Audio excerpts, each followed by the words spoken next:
The Israel-Gaza ceasefire has been broken and at least 100 people are dead. The Biden Autopen scandal is gaining new momentum. The government shutdown continues, and the question now is what happens when SNAP benefits expire? A British man was stabbed to death by an immigrant in the UK in broad daylight, and that's got Elon predicting civil war. The labor market appears to be weakening as AI optimizations are blamed for recent massive layoffs. Brazil has gone to war with drug traffickers inside their own country, and we should find out today if aliens are actually visiting us as 3-Eye Atlas is headed towards Earth as we speak.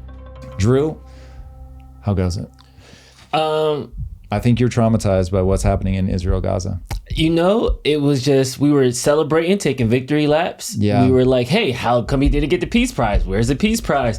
And then Israel's like, hold my beer, we're not done yet. This one is too fragile. I don't, until like reconstruction begins and all the lines have like moved all the way back, I'm not going to believe it. There's just, this is a microcosm of an ideological battle that is going to play out across a lot more places now than just Israel and Gaza. So yeah, this one's not going away anytime soon. Yeah. For those that are playing catch up right now, IDF soldiers were allegedly attacked in Rafah by Hamas, prompting Benjamin Netanyahu to then launch a series of airstrikes on Tuesday. Israel military, now I'm reading Marjorie Taylor Greene's tweet, Israel's military said Wednesday that the ceasefire was now back on, but after it killed 104 people, including 46 children, according to local health officials. 46 children, are these not war crimes? And this is her retweeting an Associated Press article. Originally, the account was 60 people killed, but then as death tolls and things started ticking up overnight, we realized that it was closer in the hundreds. So yeah, this is, look, what are people trying to get at with the constant, is this war crimes? So when you are wholesale slaughtering people, does it really matter if we call it a war crime or not? The honest answer is, on a global stage, the only thing that matters is, do you have power? If you have power, you can do whatever the hell you want, including drop nuclear bombs, which, as we know, America has done.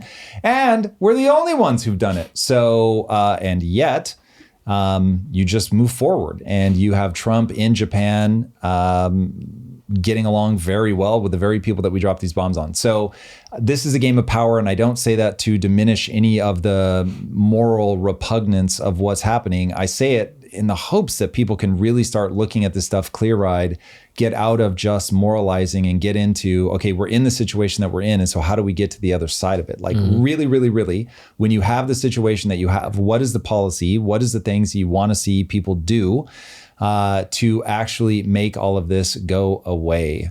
And I think the only thing that's going to make this go away is, for the closest thing I've seen is the Abraham Accords, to get everybody focused on economic alliances, to get people to understand that you can make life better right now, today, for you and your family, that your kids' lives can be way, way better than yours as measured by economics.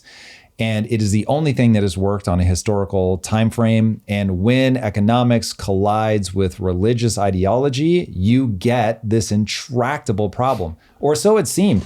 So the progress on the Abraham Accord side is the only thing that is interesting to me. So if you can actually get an Arab police force on the ground in Gaza to get all of this settled down, that to me, and I said this before, that to me would be historic.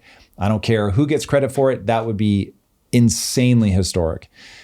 So fingers crossed that we can actually get to that point. But listen, man, I don't know if you've been watching the footage of the Hamas, presumably Hamas street soldiers grabbing Palestinians and breaking their legs with pipes. It is so wild to watch. Or the execution squads. Like, this is, we're so far from settling this down that unfortunately, I think any sort of surface level peace is a mirage.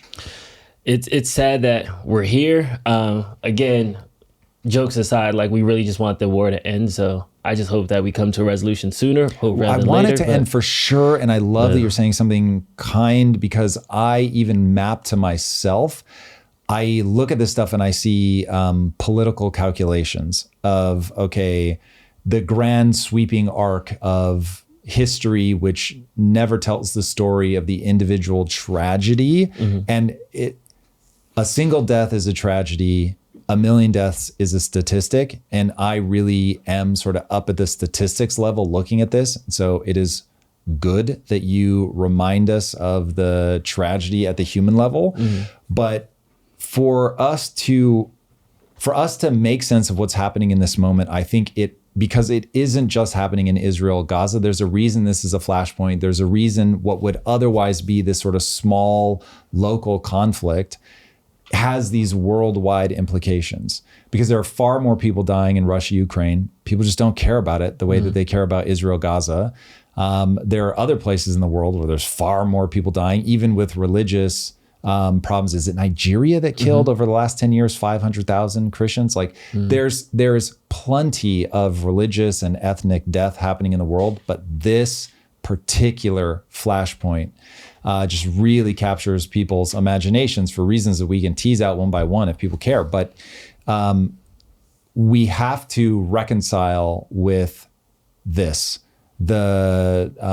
This collision of, you have a Western style nation in the Middle East that has thrived economically. They have a neighbor that they have oppressed to death because they're afraid that they're going to be attacked, obviously for good reason. But then that also creates more people that want to attack them. And so you've got this situation that people rightly liken to the end of slavery, where it's like, well, we kind of fucked these people over for a really long time. And if we give them their freedom, aren't they just going to come and attack us? And so how you get this one to end well when on top of that setup, because that obviously isn't how things played out at the end of slavery. They went about their economic business and were like, okay, cool, we've got our freedom. Let's actually do something with it. Then what you see now is there isn't, from Hamas, I cannot speak in any way, shape, or form about the general Palestinian people. I just don't feel like I know enough. But from Hamas, they have an ideological battle that they're waging, and they're not going to let it go. So now it becomes, are you actually going to be able to broker peace without what I think is going to play out? I think a consortium of Arab states are going to come in with a police force and hammer the living shit out of Hamas, and however much that spills into the average Palestinian that may or may not be supporting them. So that Israel isn't the one doing it. And so that the Arab world can be like, hey, we have to march into the 21st century. The oil dollars are going to run out. We have to be something else. And if we don't have stability, if we cannot attract capital, then we're going to be dealing with this forever. We've played the clip before, so I'll just summarize it here. But there was a guy in like the cabinet of either the UAE or I forget exactly what nation state, but in the Middle East. And he says, listen, Europe, you guys are going to give birth to the next set of Islamist extremists. It's not going to be us because we understand what this is. You guys don't. And I thought that was extremely prophetic. He said that like back in 2013 or something. I mean, it was a while ago. And so I really believe that the general vibe, very complex, but the general vibe in the Middle East is, okay, we've got to diversify economically. And that desire to diversify economically, to become a stable place where capital flows into, to get capital investments from around the world, the country that attracts the most foreign capital wins. And so it isn't just about getting the capital from within your own country. You've got to show stability. You've got to show a willingness to let people make money. You've got to show that you're economically powerful. And they've got this just glowing problem between Israel and Gaza. And I don't think they're coming down on the side of Israel. I think they're coming down on the side of economics. And so if they can challenge that as they're not going to be a united force, but as a loosely aligned consortium, if they can make a stand there, make a stand against Iran, okay, religious fundamentalism, that's really the stance, then I think you can make progress. If you don't do that, you will be in this death loop forever. Yeah. We shall see. And speaking of death loop, I feel like we are amiss that we have to talk about this government shutdown. And more importantly, are we really saying the community had nothing to say about all that? It's a developing story, so I wanted to just make sure we acknowledge the elephant in the room that is Benjamin Netanyahu. But of course, But do you really think this is just a Benjamin Netanyahu problem? Like, get rid of Benjamin Netanyahu and problem goes away? I feel like that's what we've done in Middle Eastern and other regime changes. We're trying to do that in Venezuela right now. It never works, and they shouldn't do it in Venezuela either. Because here's what happens. You have a problem. These people are bottom-up leaders. They're not top-down. You don't have Benjamin Netanyahu as a person who creates the problem. You have a problem, and Benjamin Netanyahu rises to the top in that moment. In the same way that Trump is not some tremendous leader that has moved us into a populist era, he is a populist leader that could only come to power in a moment like this. And so once you understand a moment like this is the thing to focus on, like what are all the underlying things that drive this? This is why it drives me nuts when people aren't talking about the economic problems. I feel so sad. This is as close as I'll be able to give people moral outrage. Okay, so Scott Jennings was on CNN yesterday talking about the Oversight Committee's report. So the GOP-led Oversight Committee has released a report that's saying they are pushing to void all of Biden's pardons because they were done by Autopen. And they're saying that because they were done by Autopen, they don't trust that he knew about the pardons that were happening. Yeah, some of the testimony, I don't know if you've watched any of the testimony, pretty damning. In the sense of? That Biden really didn't know. He was just like, oh, okay, go ahead, you got it. No, that they weren't even asking him. Some of the people in the testimony, they were like, how often did you see Joe Biden? And be like, I saw him like, I think twice in my tenure. What? So yeah, it was very startling. But yeah, let's play this. Of auto pens has existed in every presidential administration across parties. I had an auto pen when I worked at ICE. I'm sorry, Elliot Williams. Elliot Williams literally had an auto pen. You were important enough to have an auto pen. I'm so impressed. I am important, Casey. But no, and so it's a common practice. Did you allow people to use the name Elliot Williams without your knowledge of the document or what was on the page? I don't recall.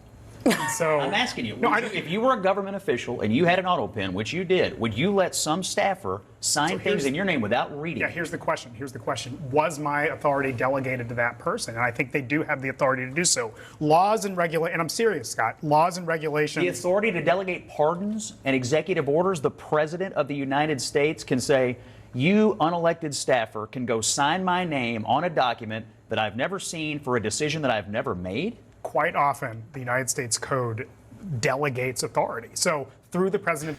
Pause it for a sec. Honestly, shout out to CNN for having differing views. It's very interesting to see these guys argue this stuff. I do enjoy that. But so they're going to go back and forth, and Scott just keeps basically saying, like, there's no way you can't delegate these kinds of things. The real argument to me is far less interesting about the auto pen itself and is far more, did Biden actually want these pardons to happen?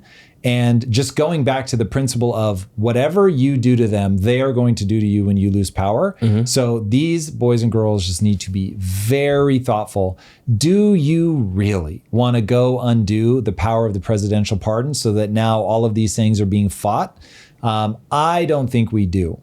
So I would much rather, like, hey, if we really don't think Biden did these, then get him, talk to him directly, put him under oath, and just say, did you want to pardon all these people? And he is, of course, going to say, yes, of course I did. Great. Is it a cover story? Probably. But will I take it to move forward so that we don't find ourselves in this stupid political battle? Yes. And I just really can't understand how these guys cannot look forward into the future and go, oh God, they're going to weaponize this against us. There's so much of the government that just operates on decorum, what all call British common law. So the whole idea behind common law is there's just some things that everyone just sort of does. Like, well, this is how we've done it. And you can update it and you can put something on the books and say, okay, we may have done that, but like this doesn't make sense anymore, new law. But that way things stand the test of time. And I know, like, even in an entrepreneurial context, I will beat people to death and say, just because you've always done it that way does not mean you should do it that way in the future. But from a law perspective, seeing that some things have withstood the test of time is very useful. So when these guys seem to be totally ignorant of that fact, not everything is on the books. A lot of it is just we all agree that we don't do that thing. And they start like tearing all of that stuff apart. Things will get unhinged very fast. Yeah. When I seen this on the doc, I was like, okay, let me like dig into it. Maybe there's something I'm missing, but I do kind of agree. I feel like this is a delegation thing. Now, of course, I'll use our specific example. Like when people want to come on the show, I get thousands of pitches like, hey, I'll be perfect for Tom's show. And it's a dude that sells supplements. I don't necessarily need to go, hey, Tom, do you need, like, should I? Right. I kind of have a good gauge of like, yes, no. And I know from their perspective, they're like, oh, this dude is gatekeeping. If I just get around him, I'll be fine. Now, at the same time, we have this conversation. I can't just add people to your calendar either. So it's not like I get free reign. But I do think we have to assume that President Biden, in good faith, just like President Trump when he signed in executive orders, I might not know, is this executive order 145-1 about this is the one about the border, right? That we talked about? Okay, cool. I don't need to go line for line. Sure. It's kind of assuming that the people I put in power are setting me up for success. So I agree that, like, I don't think that this is the hill that they want to die on. So I'm hoping that this is just a slow news day talking point and not something that they're actually they're really going to push this one. The DOJ is going to bring charges for sure. This is one where I think there are certain things that shouldn't be delegatable. Pardons is one of them, because I think in the Constitution it says like only the executive can do it. So it's very clear about that. But there are many things that, of course, Autopen, somebody else, I trust you, just do it. Like that kind of thing is fine for like the lower level stuff, but pardons. And so because I have to physically sign 600 documents. I think it was 1,600 pardons that Biden did or something like that. So that comes down to like, how are we going to use the Autopen? Like, is there one thing where it's put in front of Biden that says, I authorize these 1,600 names to be auto-penned, and then you at least sign that, so you've got some documentation. I'd be all for that. Got you. But we're at the point now where I think it makes sense to get Biden under oath and just have him say, yes, I wanted all those people pardoned. And then everybody calm the fuck down and let the pardon stand. You can be as mad as you want, but otherwise we're just going to turn the Democrats and the Republicans into increasingly violently opposed forces, and they will just come at each other nonstop. And then fewer and fewer people will want to enter the government because you just feel like, yo, this is dangerous, man. I don't want to go to jail. Like, I don't want the other side taking something that I did in good faith, but we ended up like handling the paperwork wrong, and now they can put me away, and everyone would agree this should be charged as a misdemeanor, but instead they're doing a felony and getting a max sentence. Like, that is not a world we want to live in, man. Egads. Egads. And here's the thing. Do the people saying he will lie? Yeah. Totally. I get that. I'm fine with that. We need a way to heal and move forward, as cheesy as that sounds. So if he's going to stand by it now, great. This message is sponsored by Raycon. Now, we'll get back to the show in just a moment, but first, let's talk about why blocking out the world isn't always the answer.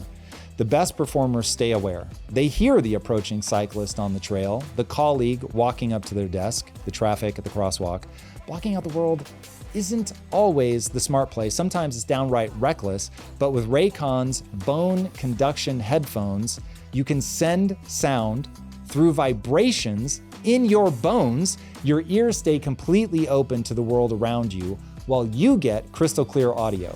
They're waterproof and dustproof, and they're built to handle sweat, rain, and whatever you throw at it. Black Friday is here. I can't believe it's already upon us, but it is. And right now you can get up to 30% off all Raycon audio products site-wide. Upgrade your gear now. Click the link in the show notes or go to buyraycon.com/impact. And now let's get back to the show. What do you think is going to happen when SNAP benefits run out? I think the thing I'm going to learn is how SNAP benefits are actually being used. The people that are using it to eat are rightly going to make a whole lot of noise, and people will rightly be mortified that our government is willing to play these kind of dumb ass games. Are we also going to find out that there's a whole lot of bullshit in the SNAP benefits doubling in the last 5 years? Probably. And so I'll be very interested to see what that's about. Is it about immigrants? Is it about people getting more than they were previously being allocated? Or it might be about a pandemic that happened and yeah, but why do you, and I'm really asking because I don't know, why did that double the expenditure and not come down now that things have renormalized? Over 5 years. So it didn't double, like, you know. Just like we lost 25% of our purchasing, but like those are tied to each other. But that would account for 25%. What do you think is the other 75%?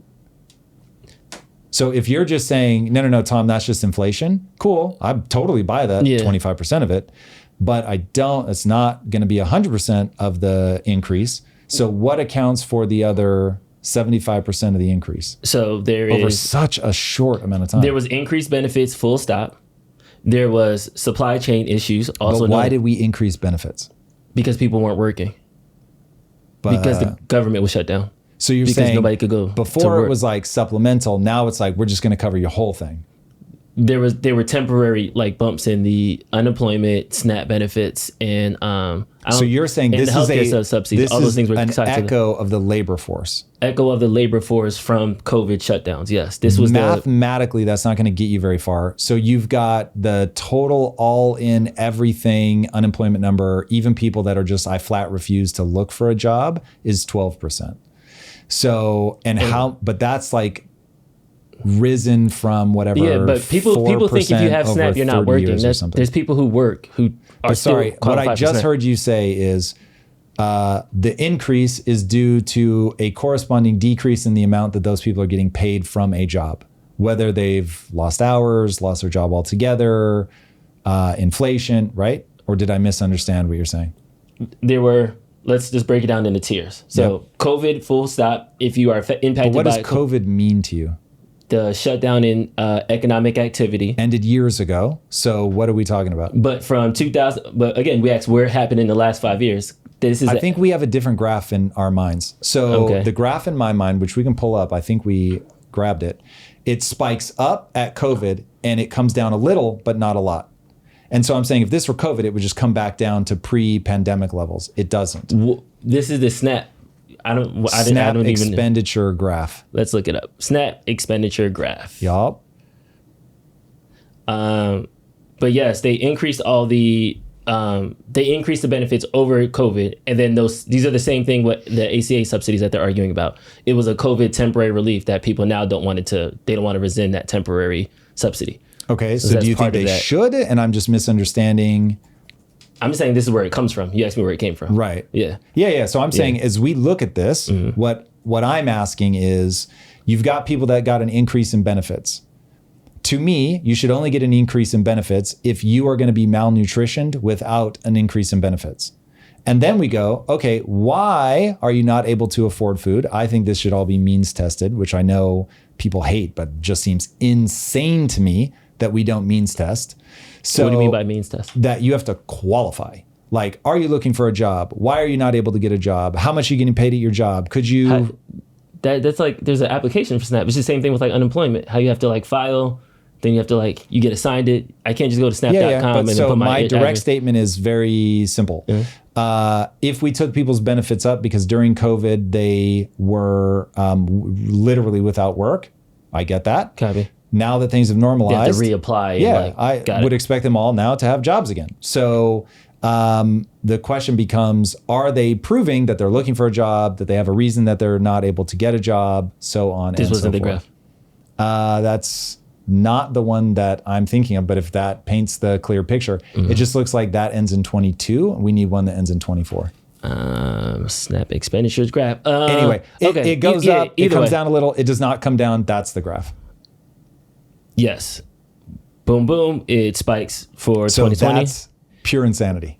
I don't see, like, someone will Right here. need to explain to me why the 2025 trend is not back to 2019.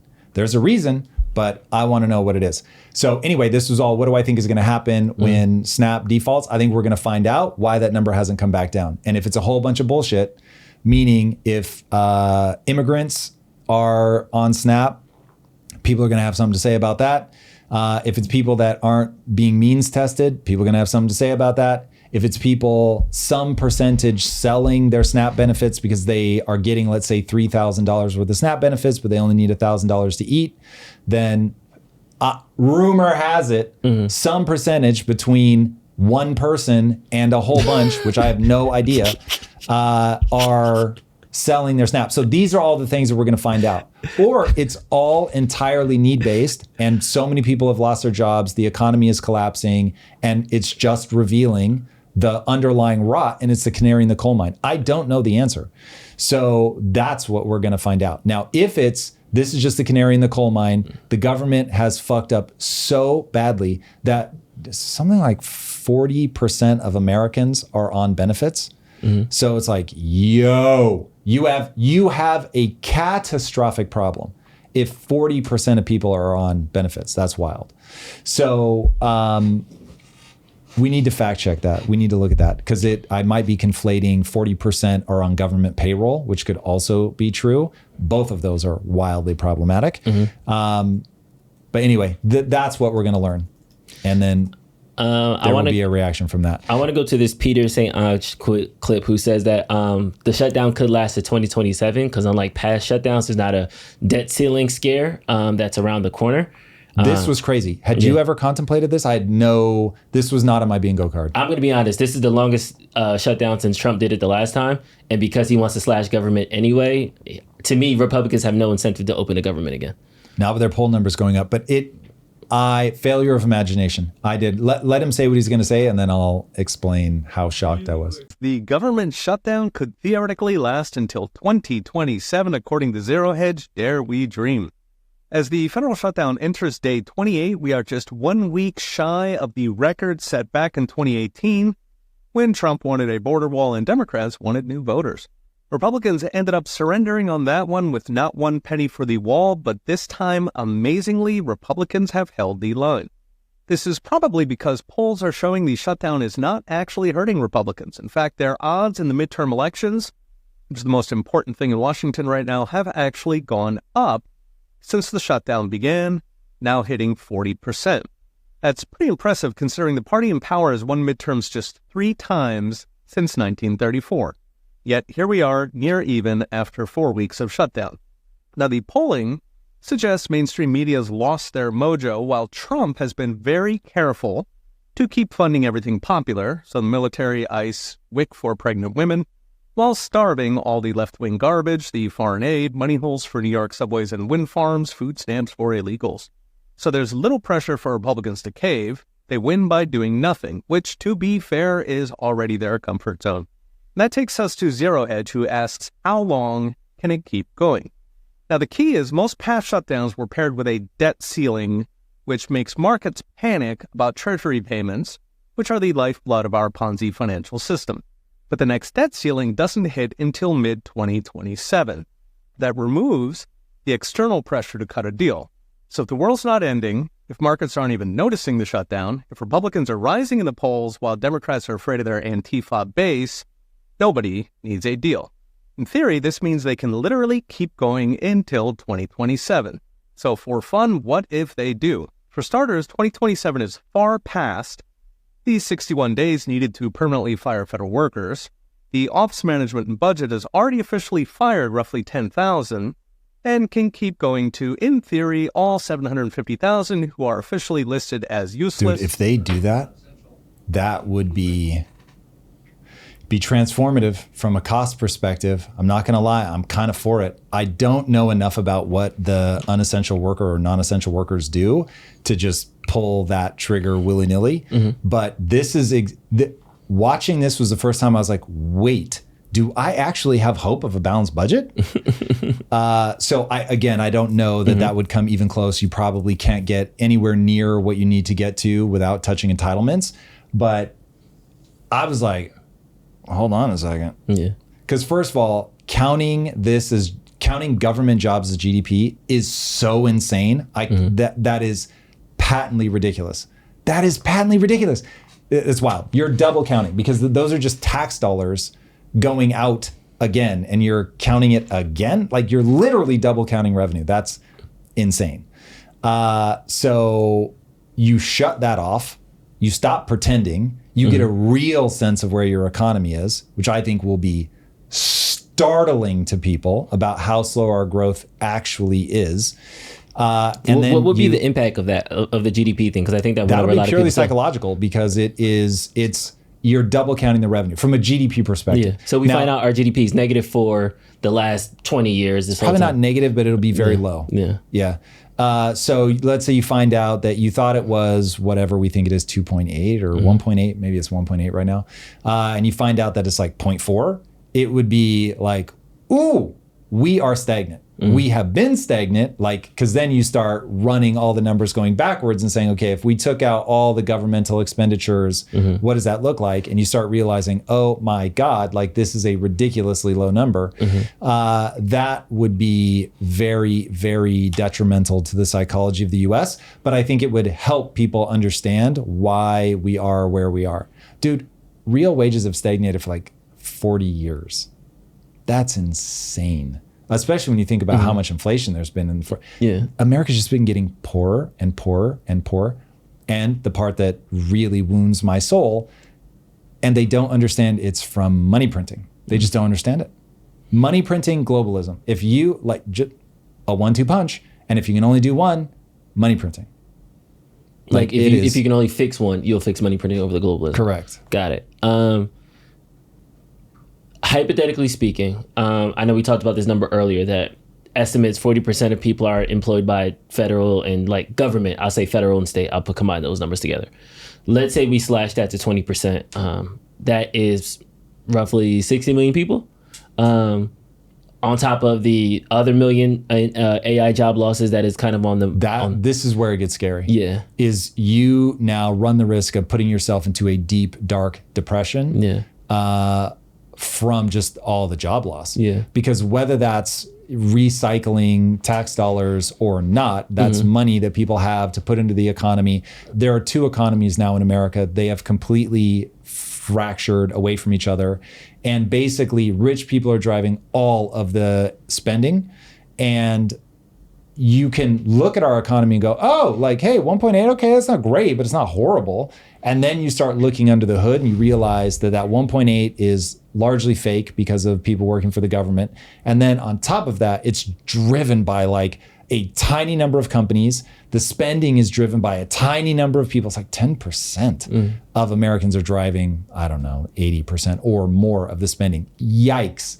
Dude, you can't have that. You can't have it simply because of envy and resentment. Yeah. Like there's not a complex mathematical formula about why you can't have it.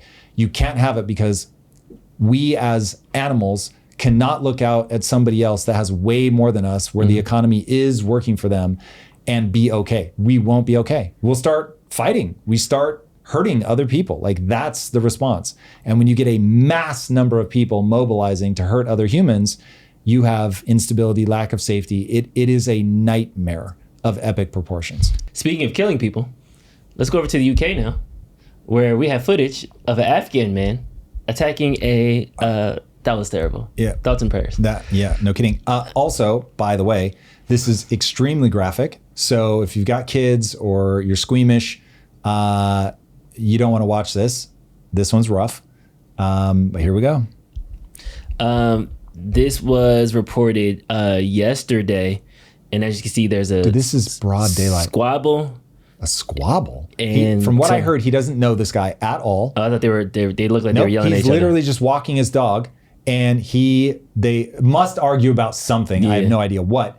But this guy stabbed him to death. Just stabs him to death. I'm talking, if you're not watching, Sheesh. Overhand. I mean, what's he get him 12, 15 times? This is not like poke and run off. Crazy. He is just stabbing the literal life out of this man in broad daylight. This is so wild. And he goes on to attack a couple more people. Now, look, I don't know. This, mentally ill? Could be. But this, obviously, in a country where you're inviting a whole lot of immigrants in that do not share your values, and you give them a spark like this, buckle up. We'll see, man. We'll see. And but then this Elon is, Musk retweeted, "Civil war in Britain is inevitable, just a question of when." Yeah. I feel like there's this similar notion of civil war. I don't know if this is just another example of populism. We need somebody to blame. Yes.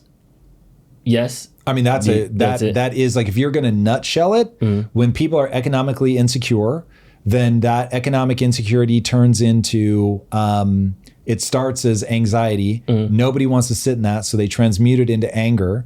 And then when you actually have a real problem, then it becomes easy to point people at that. And the real problem is very simple.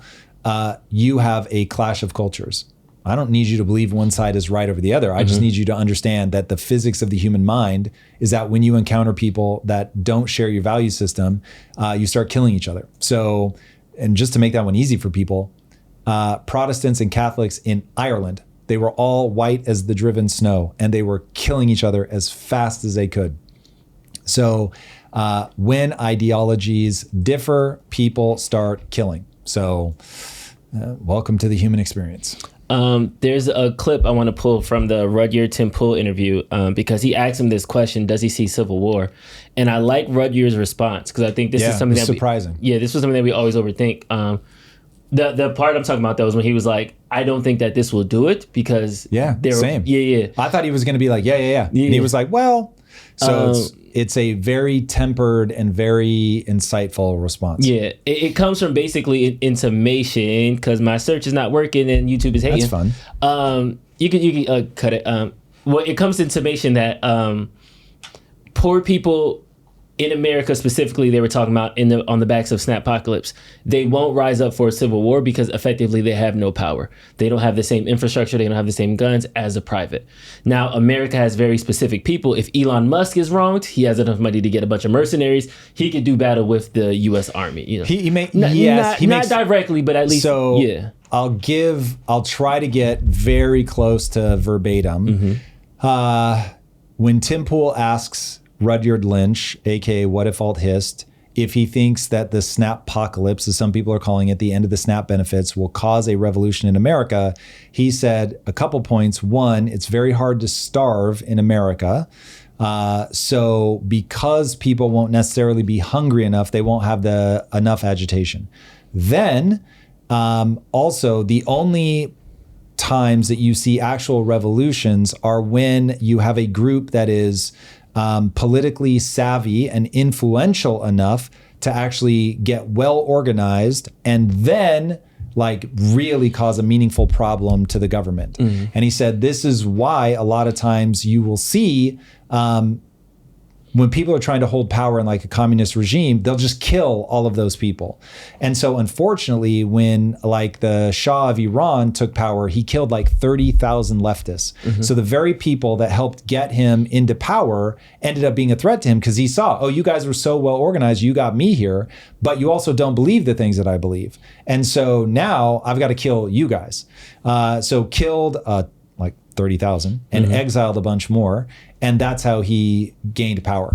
So, if you're not well organized, and that's the next part of his argument, is if you're just poor, unorganized working person, you can't generate enough momentum to actually do something meaningful. You can sort of, what was the Occupy Wall Street of it all? But they didn't know what they wanted. They didn't have one clear agenda. There was no one clear leader. And so their energy just dissipated over time. So without that very concrete, well-organized, very clear agenda, you're not going to do anything big. Yeah. So does that, to me, that gave me a bit of relief because there was a lot of the SNAPocalpyse is going to happen and people are going to freak out and they're going to riot and they're going to do all these things where it's like, yes, they might do those things, but is that the equivalent to a BLM No Kings protest? I don't think it's actually going to get to National Guard. Trump needs to intervene. The SNAP levels. thing. Yeah, on the results of the SNAP thing. But the only way I can answer the SNAP thing is it's so rare that something really pops off. I don't think we're there yet. But that's not necessarily specifically because I have a whole set of facts and I'm looking at it. I'm just saying, from a historical perspective, like those kind of things, it's rare that they actually end up popping off. And we're not at the 30% unemployment. There isn't enough focused like this person. The closest thing, even during 2020, when you had the flashpoint of very specifically, we're all locked down, we're all freaked out, we don't know if we're safe, we don't know what our economic future looks like, and we think the government is killing underserved people, then it's like, okay, you really had a chance for things to properly pop off. And even then, don't get me wrong, it was bad, but it wasn't revolution, civil war bad. So if that didn't spill us over, we're in a better position now than we were in 2020. So I don't think unfortunately, I think it's going to be worse. I think it's going to be a slow, painful death versus a revolution. And I'm saying you'd rather see a revolution. It's not that I'd rather see a revolution. It's just that I don't think we have the juice for a revolution, to be honest with you, because I think a lot of this bold rhetoric is YouTube and internet talk. And when you get face to face with somebody, your courage is a lot different. Is that a good or a bad thing in your mind? That we don't have enough juice for a revolution? I think for a bloodiness perspective, it is good. The comma however part comes into the we aren't collaborative enough to come around the corner of it, though. Because I don't think that that's also going to then lead to a kumbaya moment, kind of like we had Civil War, because we don't have the, okay, guys, no more slaves. We're all friends now. Let's hug it out. I don't think there's going to be a time where we're like, okay, guys, let's hug it out. No more illegals, we're friends now. Or, okay, let's just split the difference, 50-50 tax, everybody's good now, let's hug it. Like, I don't see a common ground for the right and the left right now, even if everybody kind of tried to meet in the middle of their policies, because we're so sprung out. Revolutions almost always lead to tyranny. It is beyond shocking what we pulled off in America. I mean, beyond shocking that we were able to get the states, which were essentially separate countries at that point, all together to rebel in unison, and then to actually, and it wasn't immediately after, but like a decade after, we get them to ratify the Constitution of the US. Very impressive. Very impressive. And I don't know, man. I don't know if it was just that particular moment in time. Like, I got hit up by somebody who was basically like, Tom, there's going to need to be a second founding of the country, and we need voices like you. And I was like, yeah, this is not real. You wouldn't like, go to cannot fathom. Freedom Papers? No. I would, but what's I don't. The convention that the Hamilton, not the where he did the Freedom Papers? It was the Federalist Convention or something? No, God, if it's one of those where if I didn't have to say it out loud, I would know exactly what it was. Anybody know that? Anybody watch Hamilton? The convention. The convention that they had to go to? Yep. In the Chat's going to tell us. Chat's going to tell us. We'll get there. So yeah. All right, let's. I don't think we're at that point. I don't think we could agree. I think if we had a revolution in America right now, it would end up like the Arab Spring. Just so many people pulling in different directions that you just end up getting the most tyrannical person that can hold everybody together, taking back power. Sounds like Trump if we had to. Would he be able to? If he was willing to shoot a bunch of people, like if the military rocked with him and he could get him to shoot people, yes. But if the military broke away, no. Constitutional Convention. Thank you, guys. That was so easy, too. We dropped the ball on that one. Yeah, we did. Thank you, Chat. We'll get back to the show in just a second. But first, let's talk about something that should terrify you every time you go online. You're being tracked. Your browsing habits, your location, your personal data. It's all being collected, sold, and exploited. And if you think incognito mode protects you, think again. That's where a VPN like Surfshark comes in. This is about more than privacy. It's about taking back control of your digital life. Surfshark encrypts your internet connection so no one can track what you're doing online. Not your internet provider, not advertisers, not hackers. You become invisible. Plus, it lets you access content from anywhere in the world, and one account covers unlimited devices. Here is the deal. Surfshark has plans starting at less than $2 a month, and if you're not satisfied, they've got a 30-day money-back guarantee. Click the link below to get 4 extra months. And now, let's get back to the show. We got to talk about this AI bleeding job markets. These are a lot of people. A lot. And we're not at the beginning anymore, but Amazon, the odds that they do some approximation of the 600,000 that they're rumored to be letting go by 2033, it's very high. Yeah. Very high. And I feel like right behind Amazon is going to be Walmart. It's going to be Target because they have the same warehouses. They do the same automations. They're just waiting for the test dummy to kind of prove this, like proof of They're waiting to concept. see how much backlash they get. Yep. Exactly. So we're seeing a lot of these things happening. I am 100% grateful for entrepreneurs. Yep. And I look at this example a lot because of your yes, there are now 20 something odd people that have jobs and families and all types of things. So God bless the entrepreneurs, all that stuff. However, that ratio, if we had to extrapolate that, can that be sustainable enough? Because right now it seems like the job losses are coming in waves faster than new companies are coming into practice. So I feel like we're starting to hit a net negative, not to mention the government employees that if Trump gets his way with this federal shutdown that we talked about, that he hired, like, let's go even more people, we can really see a substantial number of people who had quote unquote 9-to-5 safe jobs now being unemployed with jobs that don't exist no more in industries that are fading away quickly. What is there to do? True. This one is legitimately scary because the way that I play this out in my mind is as follows. Every revolution that we've had previously technologically created more jobs than it got rid of. So nobody should cry for the lamplighter, although I'm sure there was legitimate human tragedy in a guy could feed his family one day and couldn't the next, and his wife ends up leaving him because he can't make ends meet, and she finds a guy that can, and I mean, just like all of it, and he loses his kids and he becomes an alcoholic. I'm sure all of that is true, but the reality is that you have to distribute the pain and suffering. So when you try to make sure that nobody can fail, you just stagnate society and then everyone fails. So you're in a position where you have to just say there's going to be creative destruction. Electricity comes along, lamplighters go out of business, automobiles come along, horse and carriage, all that stuff goes away.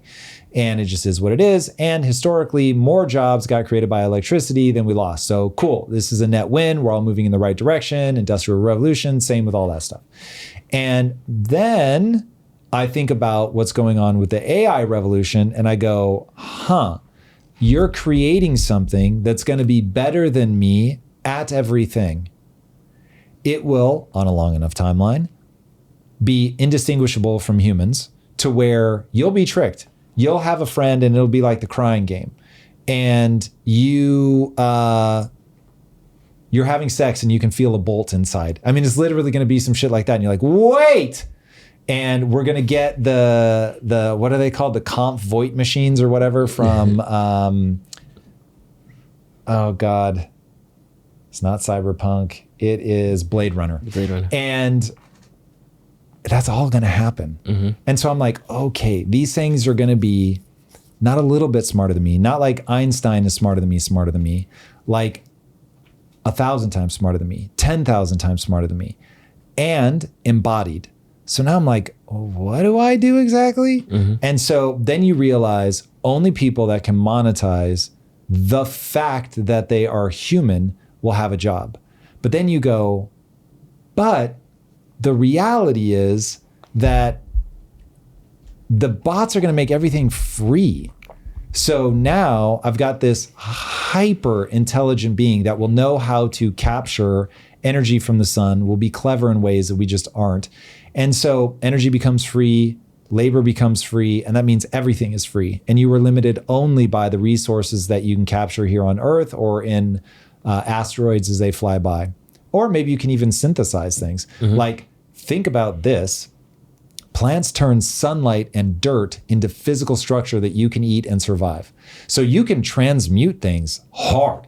And so if this thing gets really good, it could be like capturing like bacteria from the air and mixing it with sunlight and turning it into whatever the fuck. So we may not even have to like go farm master, I don't know, like, but whatever.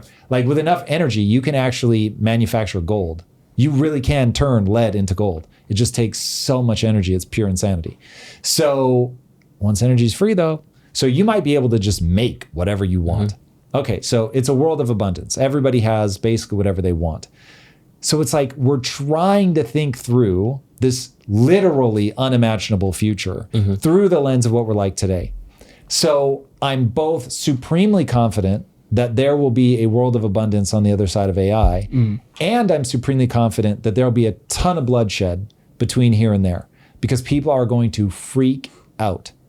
So at a minimum, the bloodshed will be religious, even if it doesn't end up being economic. Like, let's just say the companies solve like artificial superintelligence in the background. They real quick spin up like everything's free, and then they launch it. And it's like, yay, no one has to worry. Everybody eats starting right now.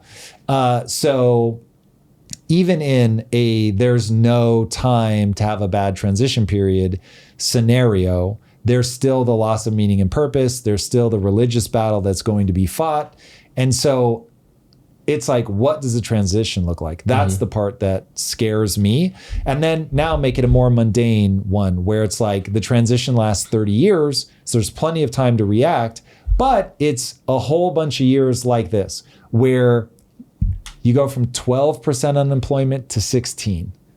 And of the 16%, 10 are just people that have ejected out of the economy because it's despair. The only job that they're ever going to find meaning in is going to be something manual, but now all that's done by robots because robots are just way better at it.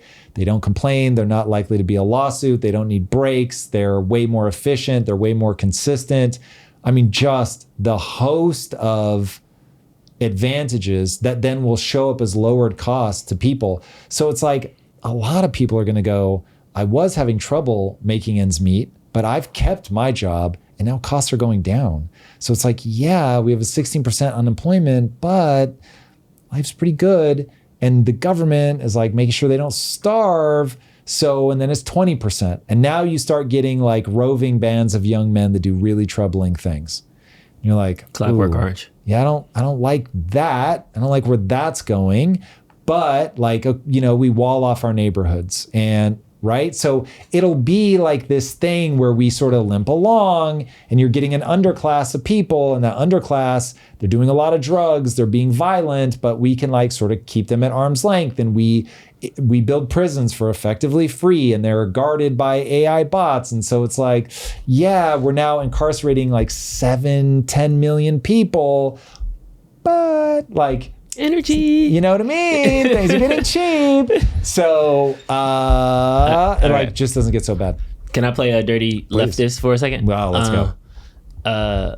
Tim Riley coming in. Right now, we have data centers spinning up, and local municipalities are subsidizing those data centers, taking the energy costs, passing them on to customers to get those data centers there. Yep, crazy. Hypothetically speaking, yep, we continue in that trend. Yep. Elon gets a crazy government subsidy to start the Optimus program to make them all. So now every police department is half robot. It's 50% off. Yep. So all police departments get for 50% budget reduction, but Elon gets a big tax break for that. We extrapolate that. So we have these gains in more robotics in our streets, more data centers nationally. Energy is effectively lower costs, but the costs are now spread to the people, and those economies begin to break. We don't have that abundance where freeze everything and we're starting to give people subsidies away. Right. Because just like the 41 million people on SNAP, we're not about to give 82 million people SNAP. Forget that. Y'all need to go pull yourself up from your bootstraps. And we just kind of have this affected population of people falling off of the property ladder. So to your point, those gated communities now become smaller, but they're really thriving. The 10% that Ray Dalio says that's propping up the economy, that they're propping up now the entire world now because Optimus robots are in every major country, every developed nation. But that bottom 60% is now, let's say, bottom 65% that's really kind of getting to it. Yeah.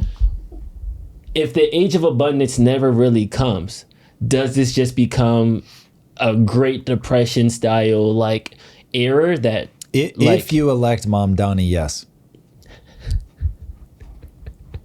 Yeah. If you do bad policies, this will be a nightmare of biblical proportions.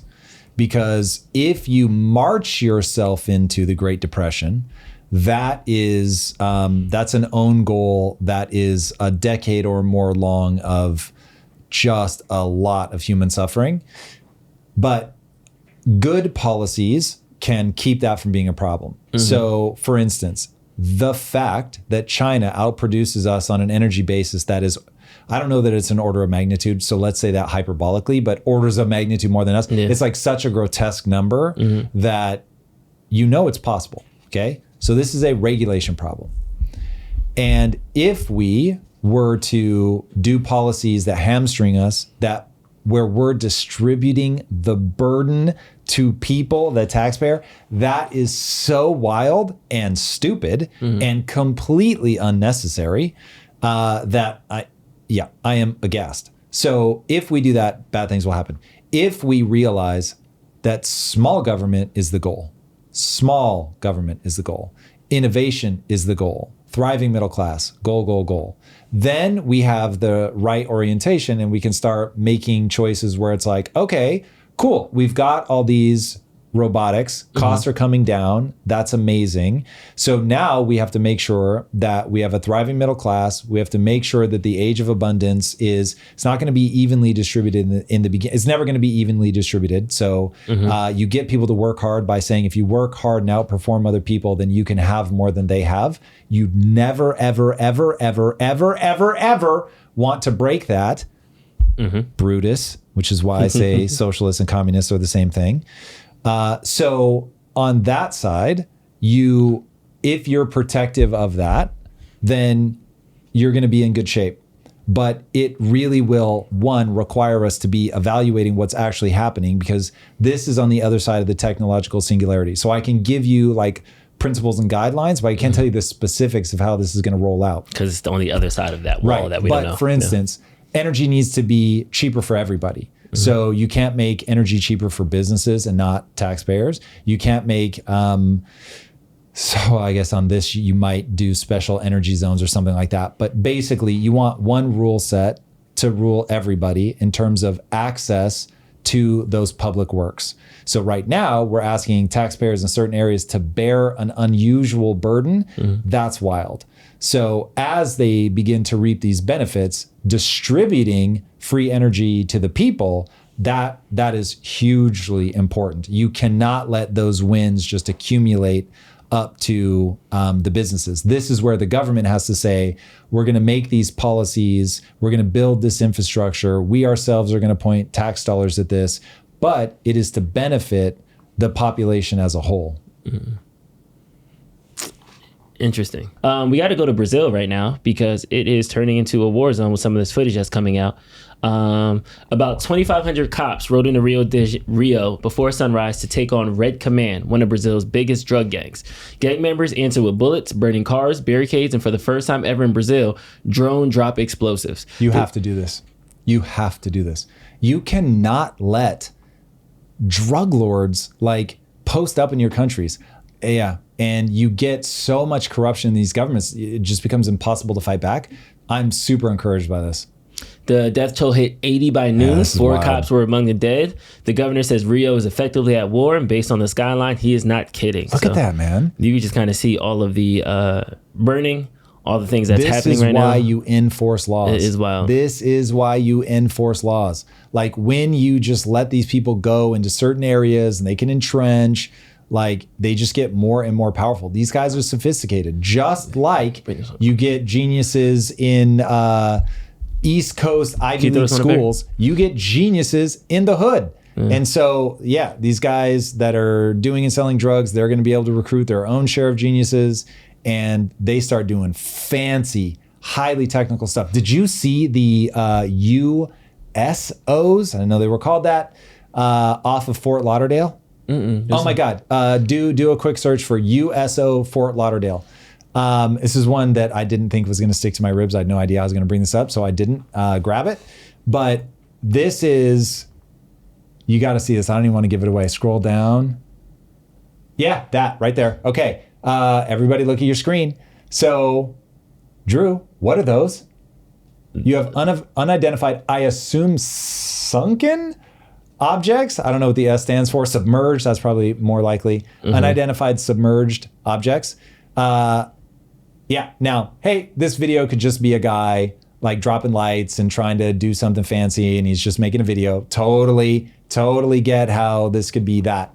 But also, we know that the cartels use submarines to get product to the United States. And I was wondering, I was like, how do we get from drug cartels to aliens? I was so confused. I'm saying they get so sophisticated. No, I'm with you. They like get engineers to build them like the most crazy contraptions. So now, again, I don't know what this is, but it is not an alien. It's either fake Or my guess is drug cartel related. Like lighted packages. I remember, I'll never forget this. I read Freakonomics for the first time, and they broke down one of like Chicago drug pens, and he said the structure is corporately similar to a McDonald's. Yes.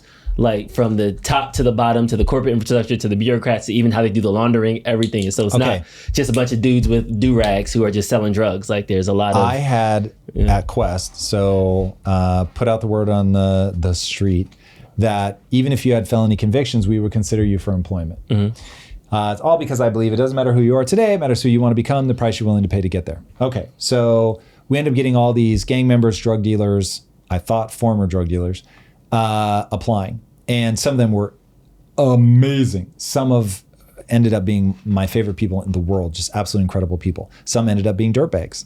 But anyway, we got this one guy, and he had originally taken the job for a front for his drug money so he could go to his parole officer and say, I got a job here. And he ended up breaking down for me how his organization was structured. And I was like, you're a brilliant entrepreneur. I was like, you don't call them employees, but you have employees. You don't think of it as a corporate structure, but you have a corporate structure. Like different people have even different names of what they do. And I was like, you guys have to be incredibly sophisticated about how to move and market your product. Like he was talking about, because I was like, how do you not get caught? And he was like, first of all, everybody can be identified, this will age the conversation, but everybody can be identified by their whip. And so I'm like, okay, so you know who's undercover? Yes. And you know when they change based on what car they're driving? Yes. He was like, also, and I still can't believe this was in America, he was like, I kept a wad of cash in my back pocket, so when I get pulled over and they would frisk me, they would find the money and they would just leave me alone. And I was like, holy bejesus. And he was like, you know where the cameras are, you know what their blind spots are, so you know where you can post people up. I was like, this is wild. And yeah, all very crazy. And for anybody that doesn't know what a trap house is, that's horrifying. But like all of this stuff is, it's very sophisticated, very sophisticated. And once I realized, oh, what you sell is risk, then I was like, got it. Like what they're actually making money off of isn't the sale of the thing. It's that thing has so much risk associated with its sale that is the moat that keeps all the competition out. And so, in fact, that's a better way to say it. Their moat is risk. And so if you're willing to take on all that risk and you have the sophistication of a like proper entrepreneur, whoa, like these guys move units. Are you one of those people from the school of thought that if they were in a different environment, they would be somewhere on like Wall Street type thing? 100%. It's just humans. If you took any one of those kids and raised them in an affluent neighborhood, they would have done affluent kid shit. And like some of the stories from those guys like were wild. One of the kids got jumped on the way home. His own mother sees him beaten to shit, and she puts a bullet on the table. Goes, does that bullet have a name? And he just goes, yes. He takes it, puts it in the gun, and starts looking for him on the street. Thankfully, he doesn't find him. But I was like, yo, when your mom is like, you need to handle that business, to a 13-year-old, I was just like, whoa. That my mom's reaction would have been very different. It would have been straight to the principal. Who did this to my son? So yeah, you end up reflecting the world around you. There was another kid who his stepfather was shot in the head and killed, drug dealer. And so his mom was like, you got to take over the family business. So he was a teenager, ends up taking over the family business, drugs. And I was just like, whoa. So yeah, super bright. Not all of them, obviously, no matter where you go, you're gonna find smart people, you're gonna find dumb people. But I was scandalized by how bright, how savvy some of these guys were. And honestly, I was like, I don't know if I'd be an entrepreneur if every day I had to worry about people showing up with shotguns to steal my protein powder.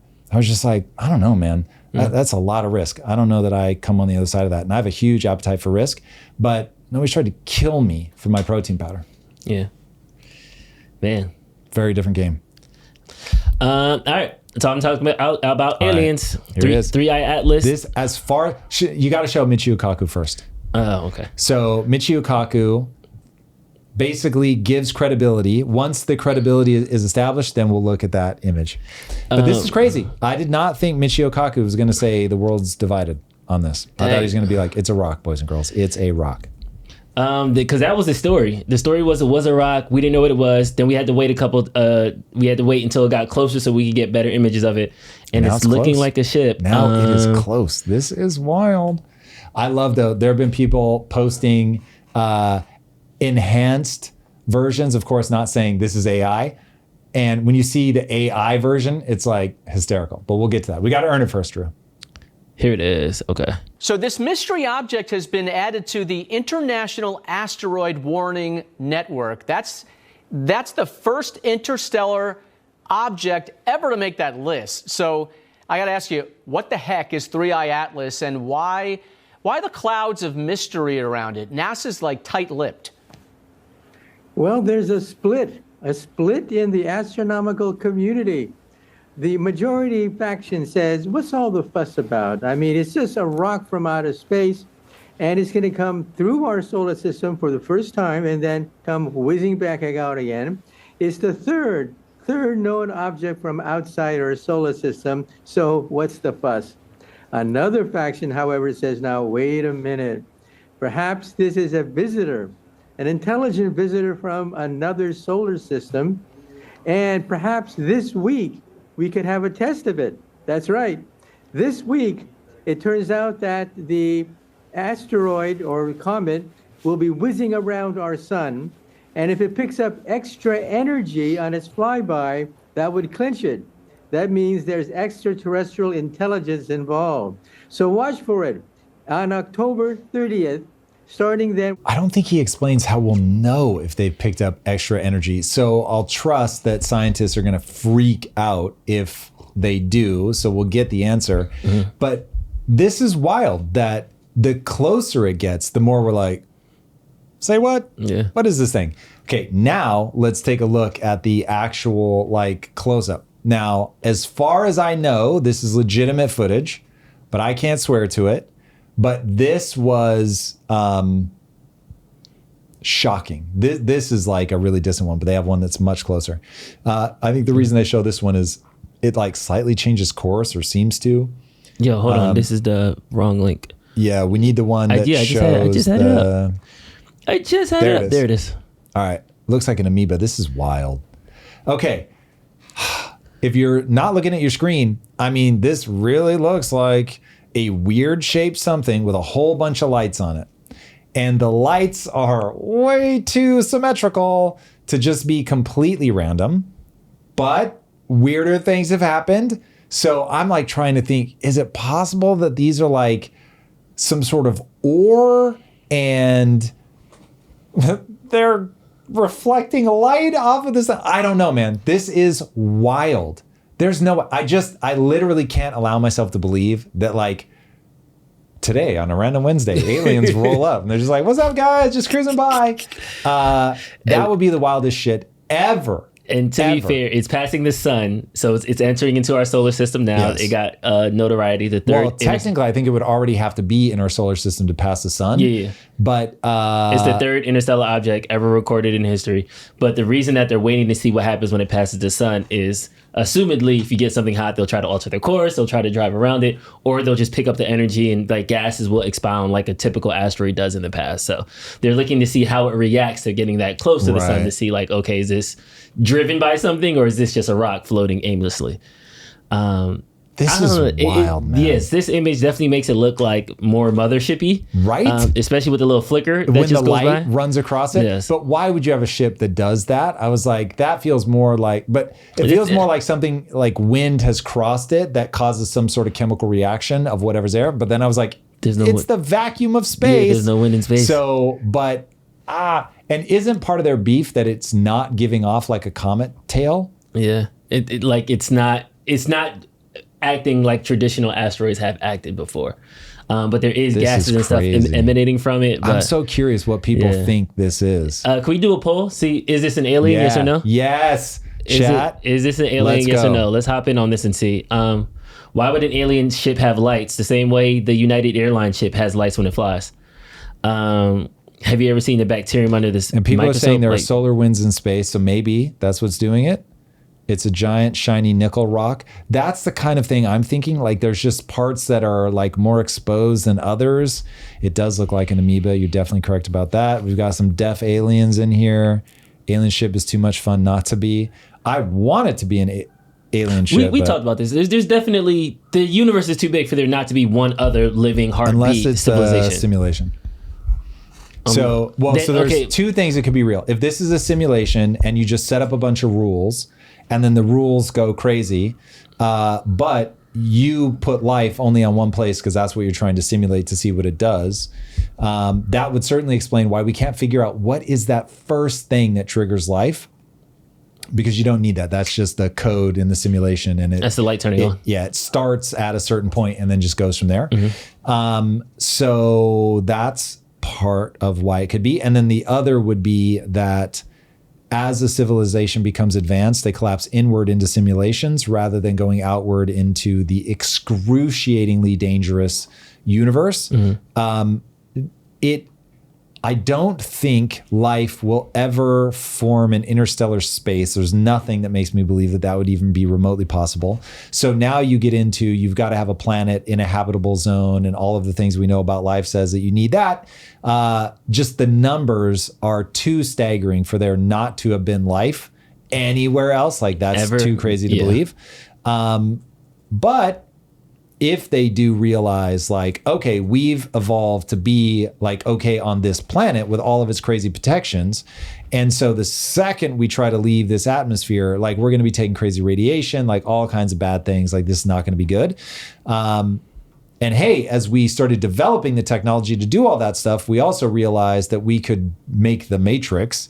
Far more people are going to, I think, go inside of these virtual worlds in success. I mean, that's what I'm trying to build. It's obviously such a pipe dream right now. I don't want any credit for that, but man, I really hope the whole gaming thing works, because it is so thrilling to me. The idea of building something that people could literally experience at a nervous system level in, call it 30 years. Remember, there are people moving robotic arms with their brain implants right now today. So this is not playing video games via telepathy with their brain implants. This is not some far-fetched thing. So that's really actually going to be possible. And man, would that be cool. Emily Will 4992. It would be so easy to create unity in the world using alien life form threat. Briefly. Is this just the Watchman pitch? This just? Oh, sorry. Spoiler alert. It's possible. I don't trust that. Do we have an Adrian Veidt among us? Yeah, Elon. Obviously, Elon's the closest. Obviously, Elon has banged the drum the hardest, saying this is nothing. There is no aliens. Yeah, he's like, if there are aliens, he's like, they have not attempted to contact us.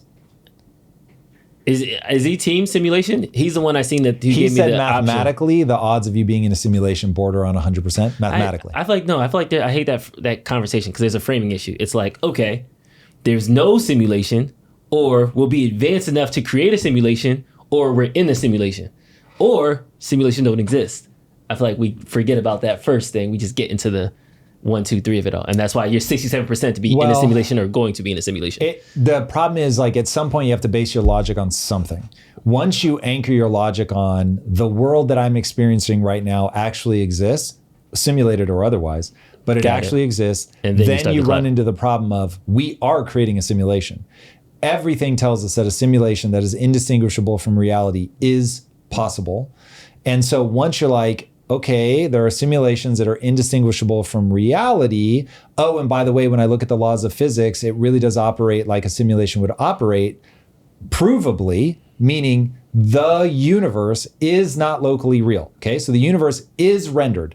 The universe renders. There's no better way to say it. So we know that the universe isn't locally real. We've proven that experimentally. So we know that it effectively renders. And everything tells us that we can create a simulation. So it's like, you start stacking those things. And if we can create a simulation, then what would we likely simulate? Ourselves. Okay, if you'll give me both of those leaps, once you give me those 2 leaps, then the odds that you're not in a simulation become vanishingly small. If you don't give those 2, if you believe you can create a simulation, but no one will ever simulate ourselves, or you just can't create a simulation, then it's like, okay, well, then yes, upon your logic, which I reject wholeheartedly, but if that were the logic, then okay, at least you have internal consistency. You'd have a hard time explaining what's going to stop us from doing it right now, but which would then invalidate your hypothesis that it's not possible. But so, We'll see. Yeah, mathematically, odds are you're in a simulation. Let's do it first. Is this an alien? Poll says 56% of you say no. Yes is 44%. What percent? 56% no. No. Okay. 44% yes. I'm in the no camp.